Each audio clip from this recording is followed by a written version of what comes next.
Bonjour à toutes et à tous, bienvenue dans En Soum Soum. Vous le savez, avec Chris, on décortique les combats à venir. Et là vous allez être servi UFC London, Paddy Pimblett contre Huntworker, mais aussi et surtout Tom Aspinall contre Curtis Blaydes. J'ai envie de dire, on va vraiment savoir pour Tom Aspinall, après le combat référence déjà pour lui en main event du dernier UFC London face à Alexander Volkov. Là on monte d'un cran avec tout simplement le meilleur lutteur de la catégorie des lourds, l'américain Curtis Blaydes, qui ne perd que contre Francis Ngannou et Derrick Lewis. Voilà, et donc là, on va voir si Tom Aspinall arrive à s'imposer face à lui.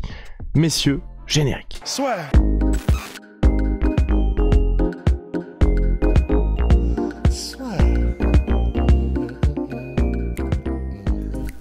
Entre dans l'octogone avec Unibet. Qui sera le vainqueur du combat? En combien de rounds?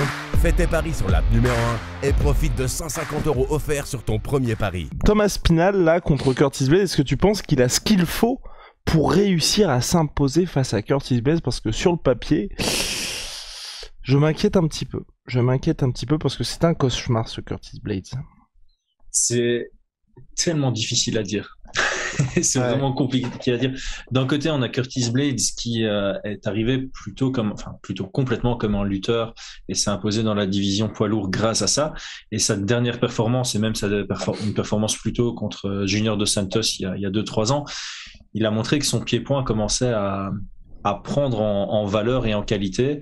Il a amélioré ses déplacements, il a amélioré sa lecture du jeu et il est maintenant absolument dangereux partout. Et le fait que son jeu continue à résolver autour de sa lutte, ça permet justement de créer des ouvertures sur le striking, parce que ça rend ses adversaires ultra prudents sur leur pied-point à eux, parce que non seulement c'est un très bon lutteur, mais là où il excelle le plus en lutte, c'est sur les takedowns réactifs. Donc ça veut dire qu'il a un très bon timing sur les attaques de ses adversaires pour aller choper les hanches et compléter ses amenées au sol à l'ouvert. Et ça, c'est un point très, très, très important dans ce combat.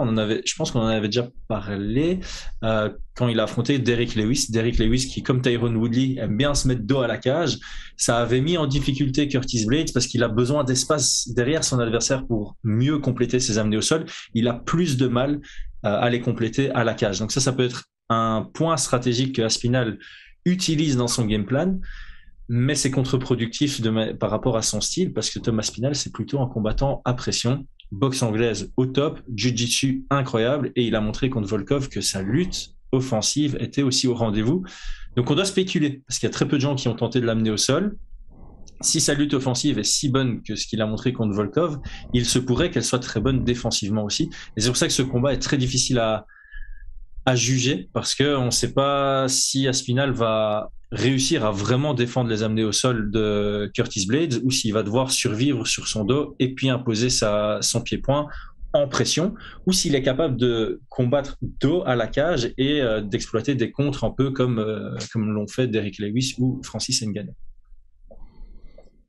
C'est vrai qu'en fait, ça dépend tellement de Tom Aspinall, surtout, j'ai l'impression, cette affaire, parce que c'est lui-même qui le dit, donc évidemment, comme ce sont les combattants ou les entraîneurs qui parlent d'eux-mêmes ou de leurs combattants, il y a assez à prendre avec des pincettes, mais lorsque Tom Aspinall dit « vous n'avez encore rien vu », et là, même dans mes combats précédents, j'ai pu montrer qu'une infime partie de ce que je sais faire, quand il est capable de vaincre avec autant de facilité des gens aussi haut gradés que ceux qu'il a battus, en fait, t'as quand même tendance à le croire. Enfin, s'il y a bien un mec qui peut le dire et pour lesquels ces déclarations ont du poids, c'est quand même lui. Parce qu'effectivement, quand tu vois la facilité avec laquelle il a terminé et la rapidité des gars comme Volkov ou Arlovski, genre quand il le décide, effectivement, t'as quand même tendance à te dire, bon là, il y a un gars qui a des sacrées facilités et qui s'amuse presque en fait dans la cage.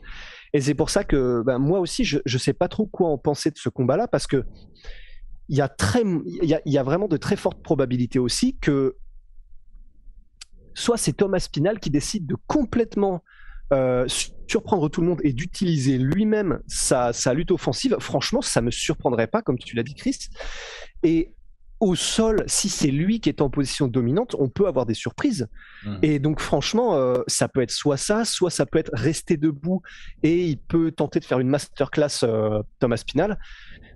Ça, Et comme on ne connaît même pas les limites de son potentiel, même que ce soit debout, en transition ou au sol, c'est compliqué d'avoir un étalonnage sûr et précis même contre un gars comme Curtis Blades. Donc, à part en lutte pure, où là, effectivement, probablement que Curtis Blades a beaucoup d'avance. Mais sinon, c'est vrai que je sais pas pour toi, Guillaume, tu vois, mais moi, je suis le premier à me demander où est-ce que ça va aller et dans l'endroit dans lequel ça ira, qu'est-ce que ça va donner. On a finalement peu de certitude. Hein. Je suis entièrement d'accord avec toi, Big Rusty. Ce combat-là, il y a énormément de points d'interrogation de part et d'autre, surtout du côté de ce cher Tom Aspinall, même si c'est vrai que Curtis Blades, moi j'ai envie de dire, depuis qu'il est revenu, il a fait une performance assez classique finalement face à Jairzinho Rozenstruik, puis ensuite, je pense qu'il a impressionné tout le monde lors de son dernier combat, en main event déjà à l'UFC Columbus, donc on a deux gars, et puis en plus je pense qu'à mon avis, aussi bien du côté de Tom Aspinall que du côté de Curtis Blades, il y a quelque chose qui joue avec ce combat-là où, mine de rien, il y a peut-être un title shot en jeu pour le vainqueur, tu vois. Et là, c'est le premier combat où, pas qu'ils peuvent plus se cacher, mais où va quand même y avoir cette pression-là qu'il n'y avait pas avant, dans le sens où Curtis Blades, il a déjà connu des gros échecs dans sa carrière face à Francis, le deuxième combat, et contre Derrick Lewis, où à chaque fois, il était à ça, justement, pour être dans la course au titre. Et il s'est pris un KO assez... Enfin, KO... Ouais, oui, si, à chaque fois, il s'est pris des KO assez violents. Oui, j'avais oublié le deuxième combat contre Francis. Et là, pour le coup, il sait qu'il est dans le mix, tu vois. Et pour Tom Aspinall, les gens ont compris de quoi il était capable lors du combat contre Volkov. Là, tout le monde dit qu'il se passe des choses entre un potentiel titre intérimaire. Il y a Jon Jones qui va revenir, il y a Stipe Miocic aussi. Et il est là aussi, donc je pense qu'à mon avis, ça va jouer aussi de chaque côté. Mais je ne sais pas du tout, vraiment, je ne sais pas du tout ce qui peut se passer dans ce choc-là. Et je pense pas non plus, je pense pas non plus que Curtis Blades va craindre particulièrement le striking de Tom Aspinall, comme ce qu'il y a pu avoir contre Francis 2 et contre Derrick Lewis, où on avait quelqu'un qui était un peu tétanisé par le pouvoir de KO adverse, mais d'un autre côté. Et c'est là où je pense qu'il a fait aussi quelques ajustements, peut-être du côté mental, notre cher Curtis Blades, c'est quand il est tombé sur Jairzinho Rozenstruik, il n'y avait pas non plus cette appréhension-là qu'il y avait eu contre Derrick Lewis et lors de la revanche contre Francis. Je sais pas ce que t'en penses, Chris. Oui, et même contre Dokos, au final, oui. Dokos, grave. De prime abord, tu dis, je vais lutter, le gars, c'est une ceinture noire au sol, on l'a jamais vu au sol à l'UFC, mais en tout cas, clairement, on sait que Dokos est beaucoup plus dangereux debout qu'au sol de ce qu'on a vu de sa carrière, et donc on s'attendait tous à ce que Curtis Blades ait un game plan axé sur sa lutte, et je pense qu'il a même pas réellement essayé une amenée au sol, il a beaucoup feinté et il a utilisé ça pour imposer son jeu debout, donc il nous a bien surpris là-dessus. Et effectivement, c'est ça que j'aime bien dans ce combat, c'est qu'on a beaucoup de points d'interrogation du côté d'Aspinall parce que il a jamais dépassé le deuxième round dans toute sa carrière, donc on sait pas non plus s'il sait tenir sur les 5 rounds. Il avait un peu fatigué contre Arlovski, notamment parce qu'il avait aucune gestion d'énergie. Et on pourrait très bien se dire que Blades a quelque chose à jouer, même debout, contre Aspinall, même si Aspinall, sa boxe est incroyable. Il y a avoir une boxe incroyable parce que tu gères la distance et tu te mets à distance de boxe anglaise, et il y a avoir une boxe incroyable contre quelqu'un qui travaille très très très bien les in and out. Et donc ce combat est vraiment palpitant parce qu'ils sont super complets, tous les deux. Il y a juste des points d'interrogation sur que donnerait Curtis Blades sur son dos. Ça, c'est un point d'interrogation qu'on a. Et quelle est la takedown defense de Tom Aspinall? Ça, c'est vraiment les deux plus gros points d'interrogation et les deux réponses qu'on attend potentiellement ce week-end. Mais au-delà de ça, il n'y a pas vraiment beaucoup plus d'analyse à faire que ça. Je pense que plus le combat dure, plus ça irait à l'avantage de Curtis Blades, qu'on a déjà vu bien performer, notamment contre Volkov sur 5 rounds. Il a amené 14 fois au sol Volkov. Mais il y avait aussi rounds, un petit coup de fatigue du côté de Curtis Blades aussi, en combattant à son rythme. Oui, forcément, mais je pense que ce coup de fatigue se répercutera également chez Tom Aspinall. Et encore une fois, un point d'interrogation, est-ce que la puissance de frappe et la vitesse, parce que la vitesse de Tom Aspinall pour un poids lourd, elle est au-dessus de la moyenne, largement au-dessus de la moyenne. Est-ce qu'elle se traduit dans le 3e, 4e et 5e round, parce que c'est clairement son avantage debout. Et si lui ralentit et que Curtis Blades ralentit moins, on peut avoir une nouvelle dynamique de combat avec un Curtis Blades qui tape ses amenés au sol les 2 premiers rounds, et puis quand il sent qu'on a de la fatigue du côté d'Aspinall, qu'on n'a peut-être pas de son côté à lui, commence à vouloir s'imposer debout. Ce combat peut tellement partir dans tous les sens, ça peut se finir en 30 secondes d'un côté comme de l'autre, ça peut aller à la décision. On peut avoir un Aspinall qui nous surprend parce qu'il a travaillé son cardio et qui va finaliser au 5e round. J'adore ce combat. Bah ouais, Big Rusty. Bah pareil. Et en fait, c'est vrai que ça fait partie de ces rares combats où la raison pour laquelle c'est super kiffant, c'est parce qu'il y a des inconnus et parce que où que ce soit qu'il aille le combat, on sait que ce sera intéressant. On n'a que à gagner dans tous les coins. Donc ça, c'est vraiment génial.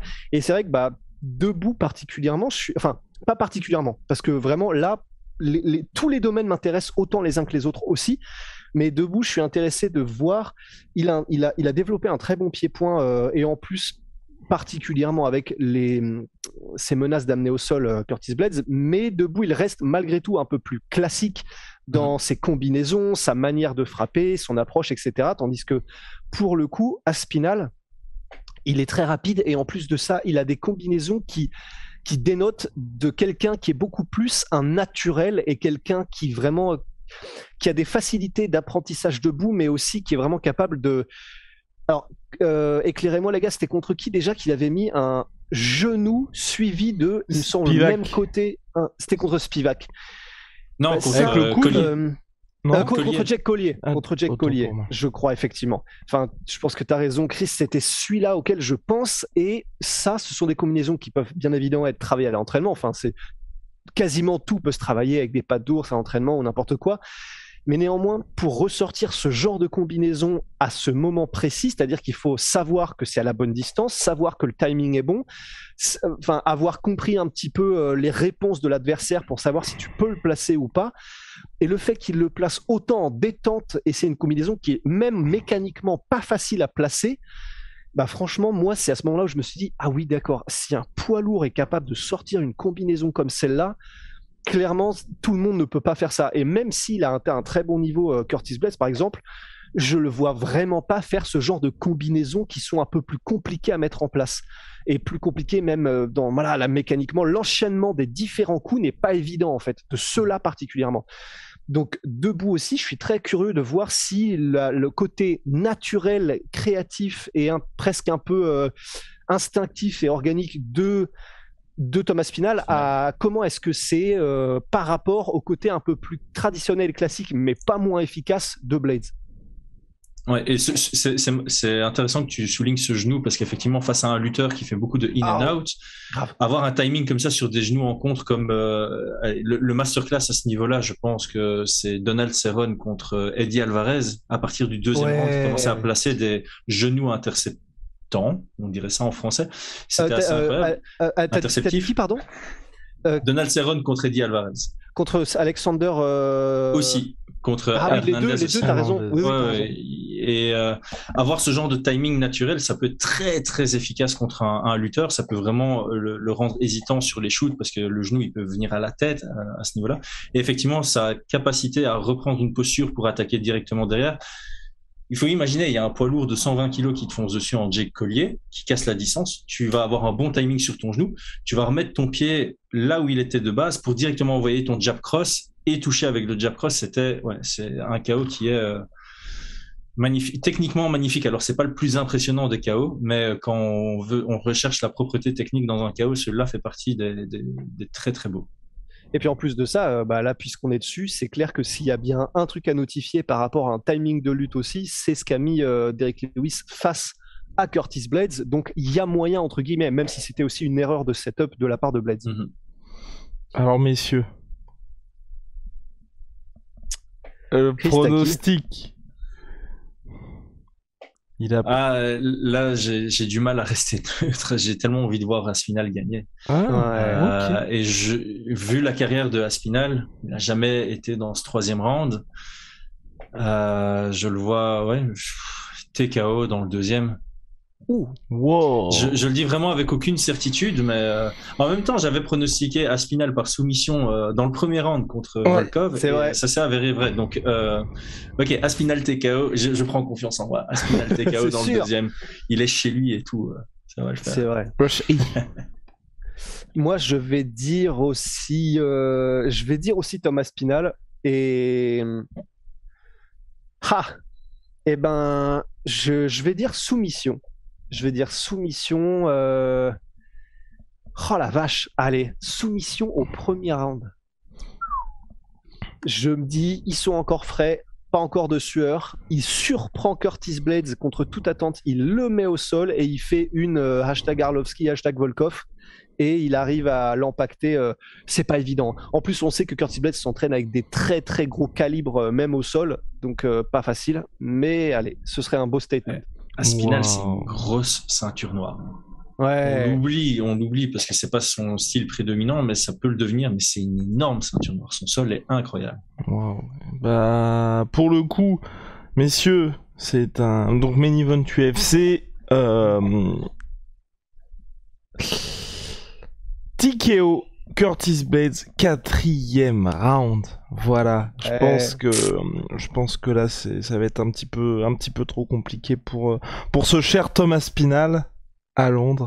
Et voilà. Mais je sais pas, franchement, c'est vrai que c'est compliqué parce que d'un côté, on a un Curtis Blades où, mine de rien, là, il y a tellement de combats où on a pu le voir à l'œuvre. Du côté de Thomas Aspinall, il y a le fait qu'il y ait peu de combats et aussi, et c'est vrai que on en avait parlé lors de la preview du UFC London 1 pour Thomas Aspinall, c'est qu'il y a eu un tel step-up pour lui, il y a eu 0 sas de décompression entre Spivak et Volkov. Et là, il passe encore... Ouais. Enfin, il y a pas mal de gars qui ont quand même des trucs montée un peu plus graduels. Là, il passe de Volkov qui était 6ème à Curtis Blades qui est classé 2ème, quoi. Donc c'est vrai que... Et puis le combat était tellement court face à Volkov que c'est compliqué d'en tirer de gros enseignements. De réelles conclusions, à part qu'il est capable de finaliser rapidement quelqu'un du top, un vétéran du top en plus. Mais je crois que sur ce combat, honnêtement, il n'y a pas de mauvais pronostics. Genre, avant le combat, tous les pronostics que tu peux donner, bah, il y a une réelle probabilité que ça se produise. Ouais, c'est marrant ça quand même. Ouais. C'est rare même. Non, c'est vrai que c'est vrai que c'est rare. C'est vrai que c'est un combat où il y a autant de points d'interrogation. Messieurs, est-ce que vous voulez parler d'un autre combat en particulier ? Vous êtes allé voir Volkan Ozdemir récemment ? Oui, qui affronte Paul Craig. Franchement, Volkan qui enchaîne les tueurs à gages depuis son title shot face à Daniel Cormier. C'est clair, purée.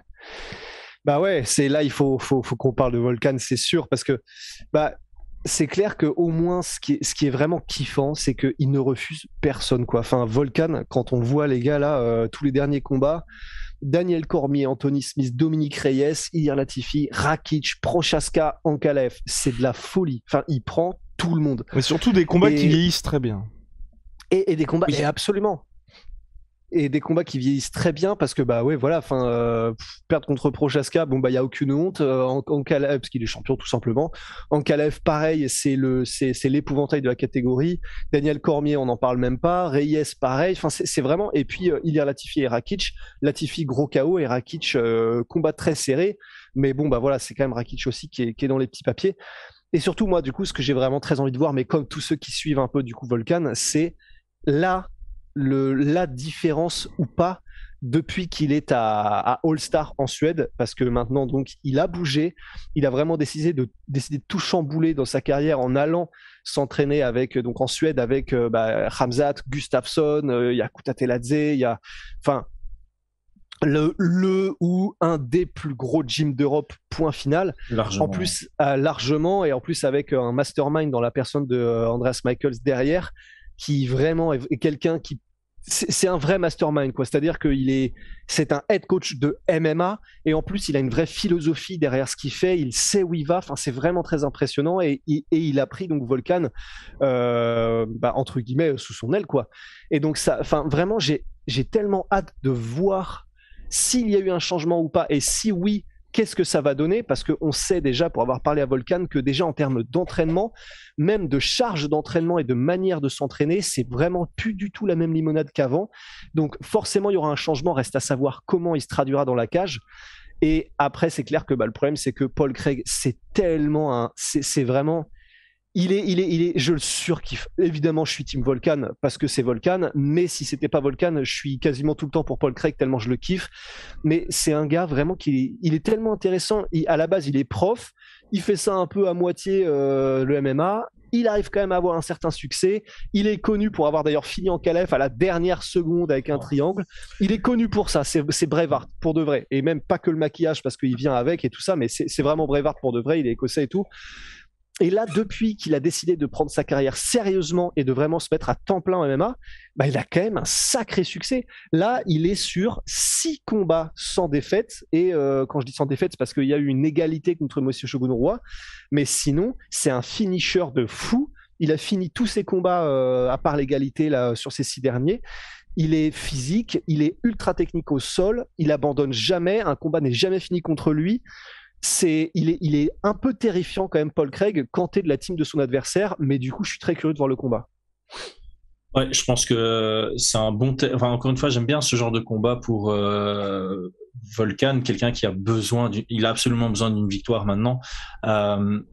L'intelligence lui permettra de chercher la victoire. Là, c'est vraiment la lucidité et l'intelligence qui t'amène à la victoire, parce que je pense qu'il est quand même bien plus compétent en pied-point. Il doit tout faire pour éviter le sol. C'est pas très compliqué à analyser d'un point de vue stratégique. Je pense qu'il a le camp pour, et il a une certaine distance à casser, parce que si je me trompe pas, voilà, Volkan c'est une belle bête, mais Paul Craig c'est quelqu'un d'assez élongé pour la division. Donc il faut savoir rentrer dans cette distance sans se mettre à risque d'arriver à une phase de grappling. Donc il faut vraiment arriver à amener une stratégie axée sur des low kicks, sur rentrer en anglaise et faire un anti-clinch, anti-grappling.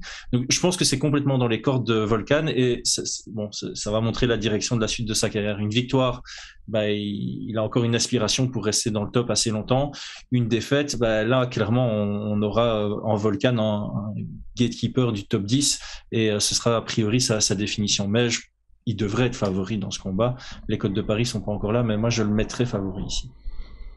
Ouais. Moi aussi je mettrais favori. Je vois une victoire de Volkan Ozdemir par KO. Deuxième round. Ouais. Pareil, KO Volkan, deuxième. Moi, je vois une décision, parce que comme je dis, l'intelligence et la lucidité vont jouer. Je crois que c'est très difficile de mettre un clean knockout à Paul Craig. Ouais. Parce qu'ils étaient KO qu'il faut aller chercher. Et en fait, si tu le mets knockdown, il faut rester loin. Il faut vraiment rester loin. On l'a vu contre Krylov, il était à ça d'être KO, vraiment. Et puis, il arrive à soumettre, même quand il est son cerveau out, à la Frank Mir contre Nogueira. Ouais. Non, pour moi, il va marquer, il va probablement avoir des knockdowns, mais il doit rester debout, et du coup, je le vois plus gagner à la décision ici. Même s'il y a bien quelqu'un qui est connu à l'UFC pour mettre des one punch knockout, c'était Volkan quand même.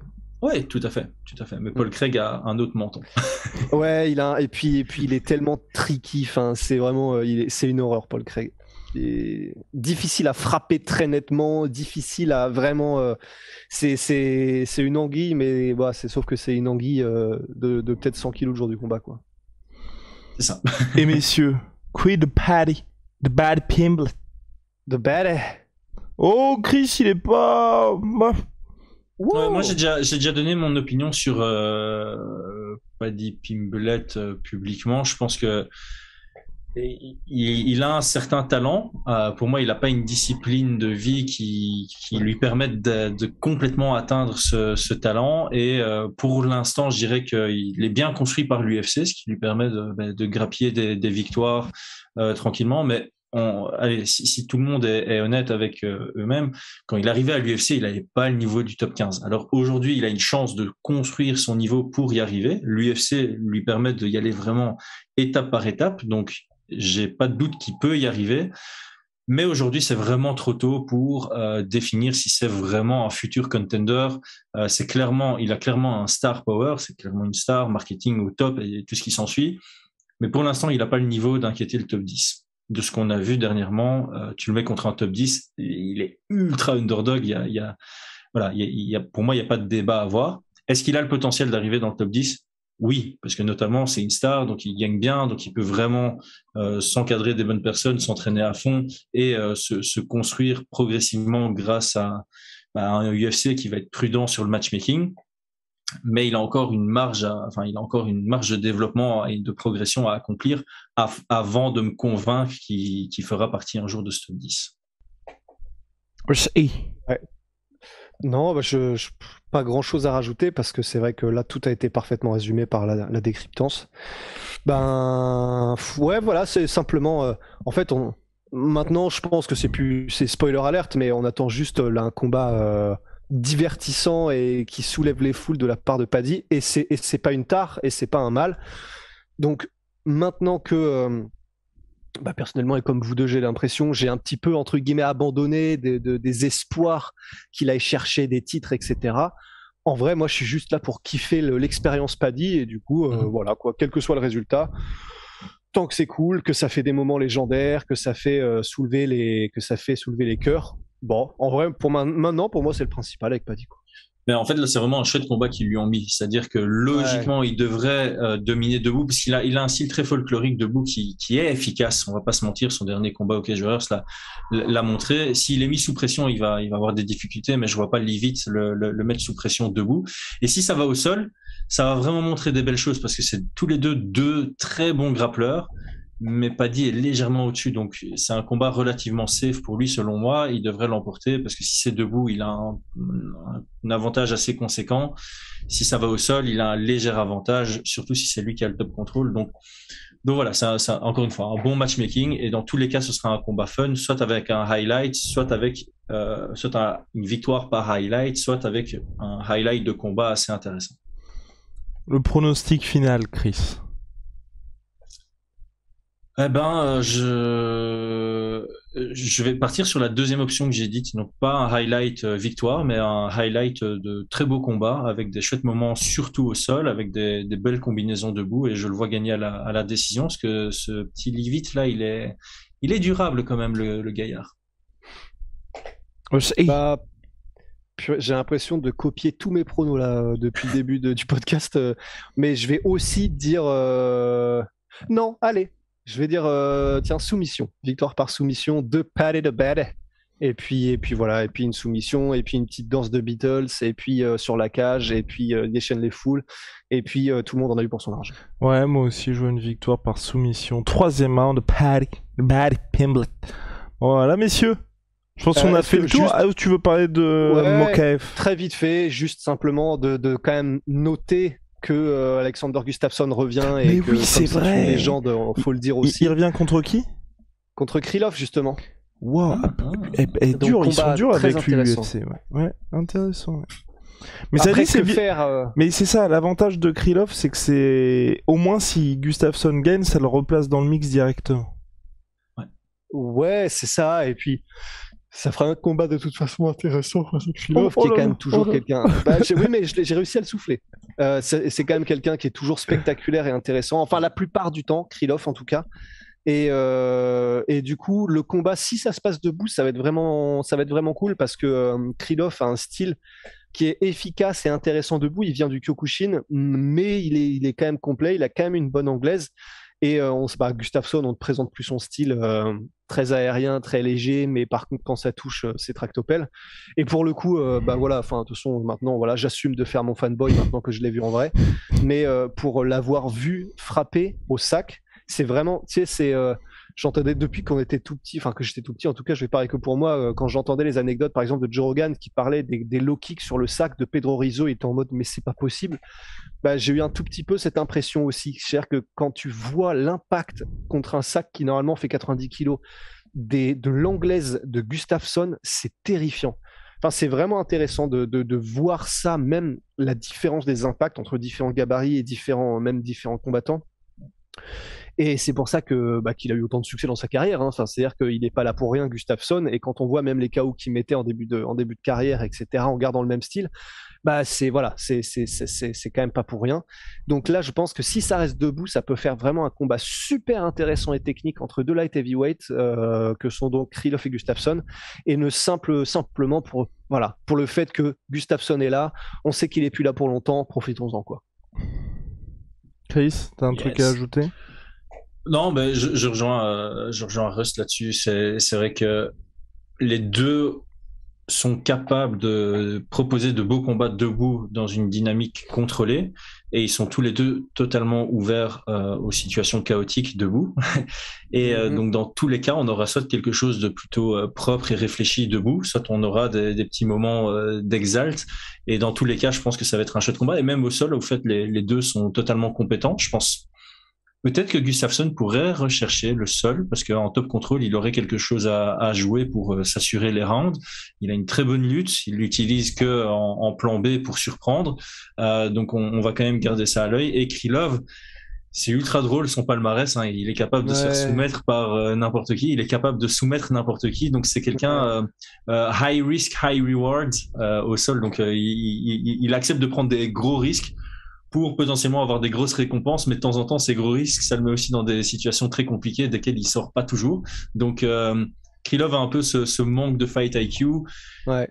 Mais je le dis pas méchamment, je le dis dans le sens, il a un manque de fight IQ qui l'amène très souvent vers des fight of the night, et donc on va pas s'en plaindre.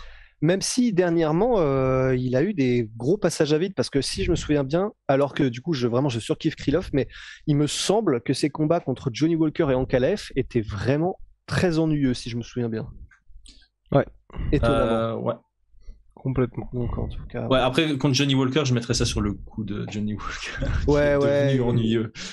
C'est vrai.